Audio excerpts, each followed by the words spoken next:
Ladies and gentlemen, welcome back to our YouTube channel once again. And it is my hope and prayer that this video is actually going to find you guys in good health. Personally, I am fine. Kisumu is also fantastic. Maybe you could let me know where you're watching the video from, the county or the country, in case you are out of the republic. Ladies and gentlemen, Raila Amolo Odinga is the enigma of Kenyan politics. As a matter of fact, Raila Odinga is the only politician in Africa, and in Kenya in particular, who has followers. Majority of politicians like William Ruto have supporters. There is a huge difference between supporters and followers. You see, when I talk of followers, I'm talking of just picture Pastor David Owour and his people, those followers. Can you tell them anything against the prophet of the Lord? They can't listen to you. The other politician who had followers was Kenneth Matiba, and that's why during his time, when he told his followers not to participate in election and throw away their IDs, most of them went ahead and threw those IDs. If Raila Amolo Odinga today were to wake up and tell his supporters to actually go to Lake Victoria and wash their faces, most of them will rush there. So that's the difference. Supporters normally support someone because of other factors. For example, there are people who are supporting Ruto because they hate Raila, or because they wanted to punish Uhuru, but they're not supporting him because they love him. So those followers are, those supporters are normally temporary. They can always change at any point. But Raila Amolo Odinga, despite the fact that is the enigma of Kenyan politics, keeps on repeating certain mistakes. In this video, I want us to look at 5 or 6 mistakes which personally I've observed Raila Odinga committing again. Because if, for example, Raila Odinga had not committed some of the mistakes, he would be the president of the Republic of Kenya. But he keeps on repeating some of these mistakes. But before we do that, for those who are watching this channel for the first time, please take a second or two, click that subscribe button so that next time we produce a video like this, YouTube will automatically notify you. And to the subscribers, I want to continue thanking you guys for your continued support. Because without that support, this channel cannot be where it is. And allow me to take this opportunity to thank Sally and Kitazi. I received your coffee via wave. Thank you so much. You can also do the same using the numbers on your screen. And to the subscribers, please, the best way you can support this channel is also by just giving it a thumbs up, sharing the video, and dropping your comments. Let us get straight to the mistakes which Raila Odinga keeps on making. The first mistake which Raila Odinga keeps on repeating is the failure to consolidate his support base. If you take Nyanza, for example, close to 700,000 votes were never cast. Why? You go to Mombasa, which is Raila Odinga's stronghold, only, were they 50-something% of people voted? So which means majority of people never turned up to vote. Why do you think that's happening? Because of Raila's failure to consolidate his support base. Right now, and this is why I'm saying he keeps on repeating these mistakes. Right now, based on what I'm seeing, Raila Odinga is going to focus again in the mountain. He was in Murang'a yesterday, which is good for him. But strategically, if I were to advise Raila Odinga, I would not do that. I'd let the mountain and its politics take shape. Once it takes shape, then I go. Because this government, which was voted for by the people of the mountain, let's face it, is going to find it very difficult to deliver on their promises. And because they are going to find it difficult to deliver on their promises, the residents down there themselves will start complaining. And they'll start crying for help from Raila Odinga. And they'll be seeking now Raila Odinga to go and save them. For me, that would be the time for Raila Odinga to go to the mountain. Right now, what he needs to do is to allow the politics of the mountain take shape. Let Mungi wa Iria emerge the way it's emerging. Let Maina Njenga emerge the way it's emerging. Let Rigathi, Ndindi Nyoro, Moses Kuria fight their internal wars in Kenya Kwanza. Allow other people to emerge. Then it will come at the right time. Because ultimately, the people of the mountain will be demanding for one man, one vote, 1 shilling. William Ruto will not be able to grant them that. The only person who will do that is Raila Odinga, which means at any point, because all of them are talking about this thing, at one point or the other, they'll come and seek for Raila Odinga. And for me, that is the time Raila Odinga should be going there.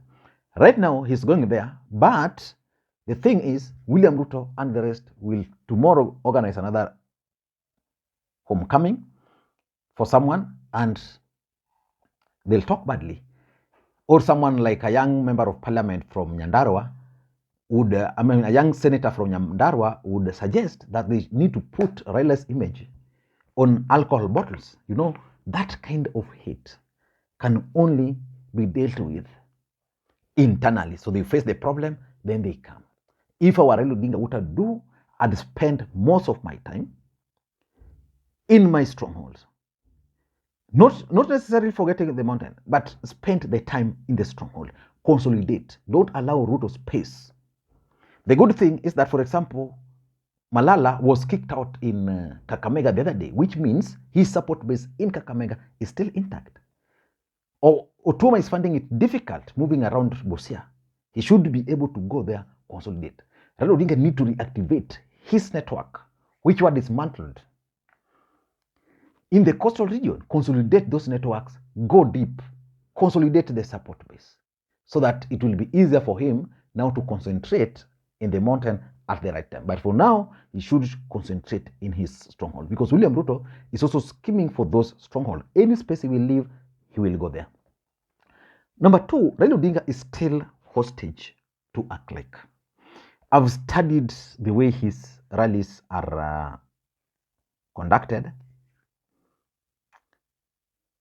I know there's a clique around him who would not want certain things to happen the way they should happen. I want to ask you, where is Gaucho of late, and where is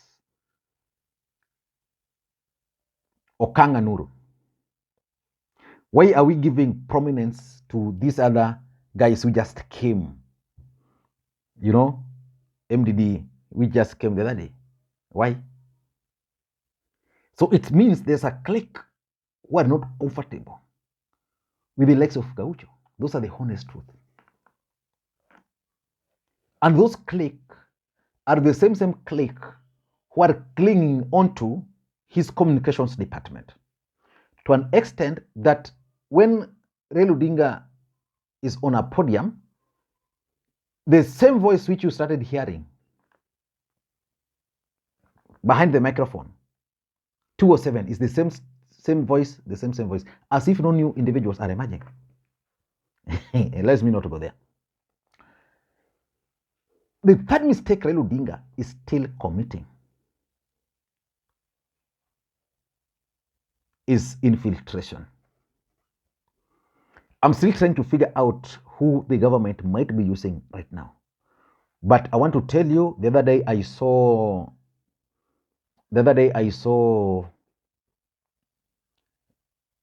Kimani Ichung'wah, and I also saw Aaron Cheriot talking about the bipartisan talks and the kind of confidence they have. My fear is that Raila Odinga has already been infiltrated. I don't know by who. During the last election, there's a lady who was called Mary Mudhoni, who was very close to Kibicho, close to Uhuru Sarkos. He was part of the campaign. Immediately after the election, this lady was appointed the permanent secretary, I think for some Ministry of Interior, Correctional Services. This lady was a mole. Several people used to tell me on this channel that that lady she would listen to whatever was being discussed, then relay straight to Ruto.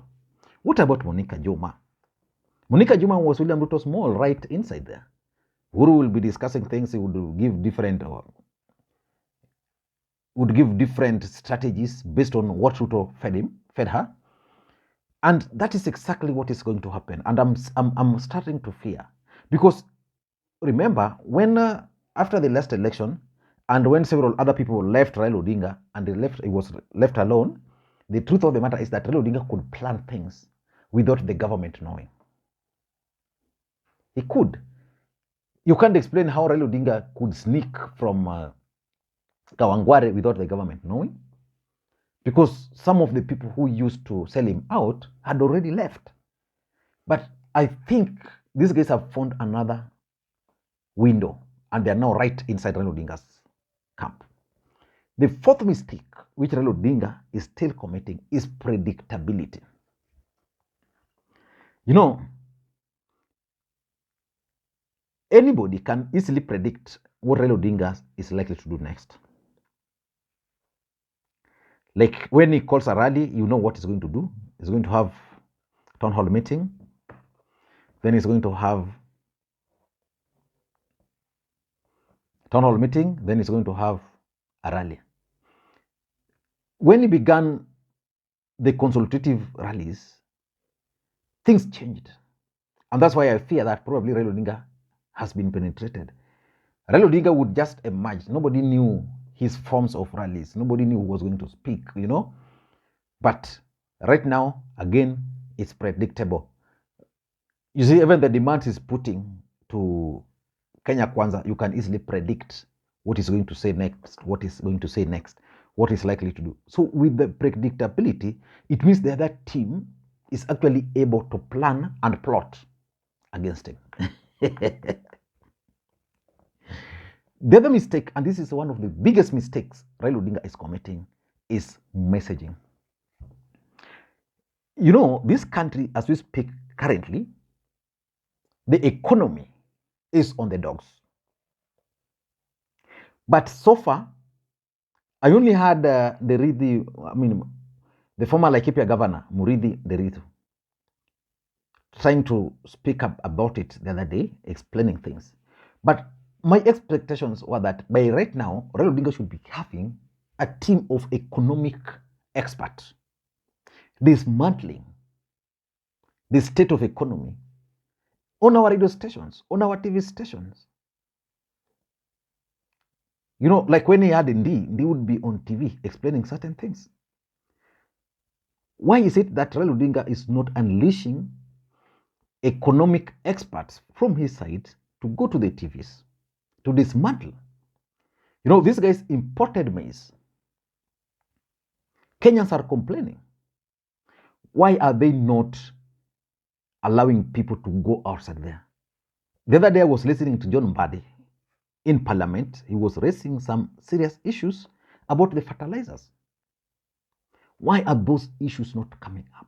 So basically it means messaging is wrong. We are focusing, Raila Odinga and his team are focusing on SAVAS, IBC, cost of living. Cost of living cannot be general. It has to be specific. And Kenyans need to understand, because the government is saying, oh, sisi tulipata hii serikali kama the cost of unga ilikuwa this. People bought unga at 100 bob. I remember going to supermarkets here and you would find lines. That 100 bob. They are not talking. In fact, even that time, the cost of unga never gone before 220. But they have people who are clueless. People who cannot even go to the supermarkets and get receipts of how unga was being sold at some point and share. Whoa. And lastly, which is a big problem also, is the reward system within Raila Odinga circles. His rewarding system is normally poor, very poor, very poor. And because of that, I see, that's why I started by asking you guys, where is Okanga Nuru? Where is Gaucho? Those are the people who should be now at the forefront. But now they are being edged out.